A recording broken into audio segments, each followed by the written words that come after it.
Hi, this is Reading the Bible with me from A to Z. I'm doing things a little differently now. I'm going to be bringing in some of my friends from church to sing along with me. And I'm also going to be reading the Bible as it seems fit by topic.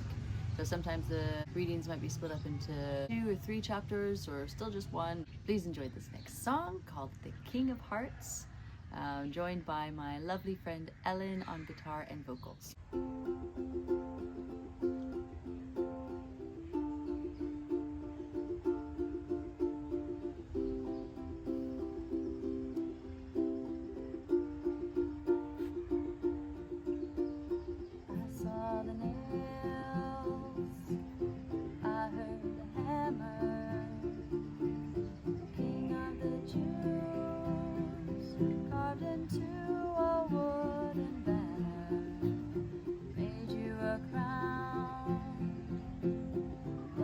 Your temple, you could have come down, but in silence we both trembled. You gave your life, I gave you nothing. You poured me grace, I poured you poison, but still you drank my cup of shame. With all that I've done, I've been forgiven. Is there still a way to enter your kingdom? I'm just a thief beside a king, king of hearts. I looked to my side, I only had seconds. Please remember we met when you're seated high in heaven. You spoke in a whisper, looking deep in my eyes. Said, son, this time tomorrow we will be in paradise. You gave your life, I gave you nothing. You poured me grace, the blood keeps on running. A love so great, you took my place. After all that I've done, I've been forgiven. The scars made a way to enter your kingdom on golden streets beside a king, king of the poor, king of the lowly, king of the broken, king of the lonely, king of the hopeless, king of the gone too far, king of hearts, king of the lost, king of the guilty, king of the misfits, king of the filthy, king of the critics, king of the brand new stars, king of hearts.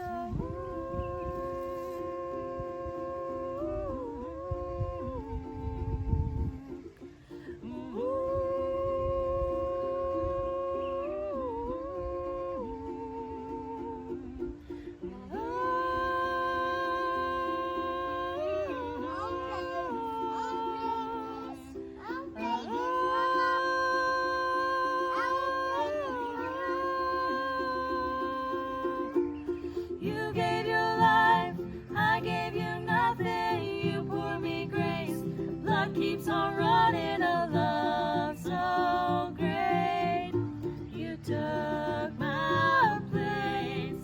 After all that I've done, I've been forgiven. The scars made a way to enter your kingdom on golden streets, redeemed and free. A beloved thief, right beside his king, king of hearts. And now we'll be reading Daniel 4. King Nebuchadnezzar. To the nations and peoples of every language who live in all the earth, may you prosper greatly. It is my pleasure to tell you about the miraculous signs and wonders that the Most High God has performed for me. How great are his signs, how mighty his wonders. His kingdom is an eternal kingdom. His dominion endures from generation to generation. I, Nebuchadnezzar, was at home in my palace, contented and prosperous. I had a dream that made me afraid. As I was lying in bed, the images and visions that passed through my mind terrified me. So I commanded that all the wise men of Babylon be brought before me to interpret the dream for me. When the magicians, enchanters, astrologers, and diviners came, I told them the dream, but they could not interpret it for me. Finally, Daniel came into my presence, and I told him the dream. He is called Belshazzar, after the name of my God, and the spirit of the holy gods is in him. I said, Belshazzar, chief of the magicians, I know that the spirit of the holy gods is in you, and no mystery is too difficult for you. Here is my dream. Interpret it for me. These are the visions I saw while lying in bed. I looked, and there before me stood a tree in the middle of the land. Its height was enormous. The tree grew large and strong, and its top touched the sky. It was visible to the ends of the earth. Its leaves were beautiful, its fruit abundant, and on it was food for all. Under it, the wild animals found shelter, and the birds lived in its branches. From it, every creature was fed. In the visions I saw while lying in my bed, I looked, and there before me was a holy one, a messenger, coming down from heaven. He called in a loud voice, "Cut down the tree and trim off its branches, strip off its leaves and scatter its fruit. Let the animals flee from under it and the birds from its branches. But let the stump and its roots, bound with iron and bronze, remain in the ground, in the grass of the field. Let him be drenched with the dew of heaven, and let him live with the animals among the plants of the earth. Let his mind be changed from that of a man, and let him be given the mind of an animal, till 7 times pass by for him." The decision is announced by messengers. The holy ones declare the verdict, so that the living may know that the Most High is sovereign over all kingdoms on earth, and give them to anyone he wishes, and sets over them the lowliest of people. This is the dream that I, King Nebuchadnezzar, had. Now, Belshazzar, tell me what it means, for none of the wise men in my kingdom can interpret it for me. But you can, because the spirit of the holy gods is in you. Then Daniel, also called Belshazzar, was greatly perplexed for a time, and his thoughts terrified him. So the king said, "Belshazzar, do not let the dream or its meaning alarm you." Belshazzar answered, "My lord, if only the dream applied to your enemies and its meaning to your adversaries. The tree you saw, which grew large and strong, with its top touching the sky, visible to the whole earth, with beautiful leaves and abundant fruit, providing food for all, giving shelter to the wild animals, and having nesting places in its branches for the birds. Your Majesty, you are that tree. You have become great and strong. Your greatness has grown until it reaches the sky, and your dominion extends to distant parts of the earth. Your Majesty saw a holy one, a messenger, coming down from heaven and saying, 'Cut down the tree and destroy it, but leave the stump, bound with iron and bronze, in the grass of the field, while its roots remain in the ground. Let him be drenched with the dew of heaven. Let him live with the wild animals until 7 times pass by for him.' This is the interpretation, Your Majesty, and this is the decree the Most High has issued against my lord the king. You will be driven away from people, and will live with the wild animals. You will eat grass like the ox, and be drenched with the dew of heaven.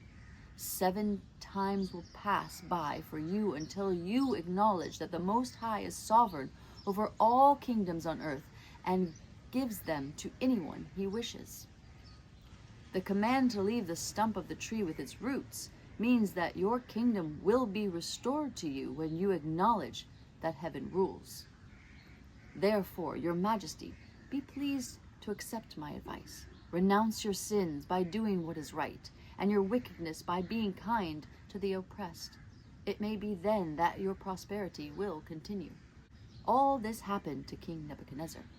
12 months later, as the king was walking on the roof of the royal palace of Babylon, he said, "Is not this the great Babylon I have built as the royal residence by my mighty power and for the glory of my Majesty?" Even as the words were on his lips, a voice came from heaven. This is what is decreed for you, King Nebuchadnezzar. Your royal authority has been taken from you. You will be driven away from people and will live with the wild animals. You will eat grass like the ox.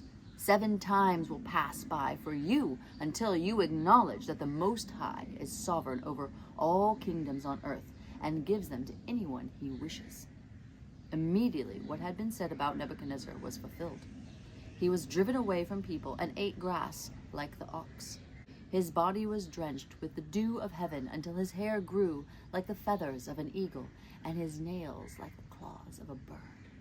At the end of that time, I, Nebuchadnezzar, raised my eyes towards heaven, and my sanity was restored.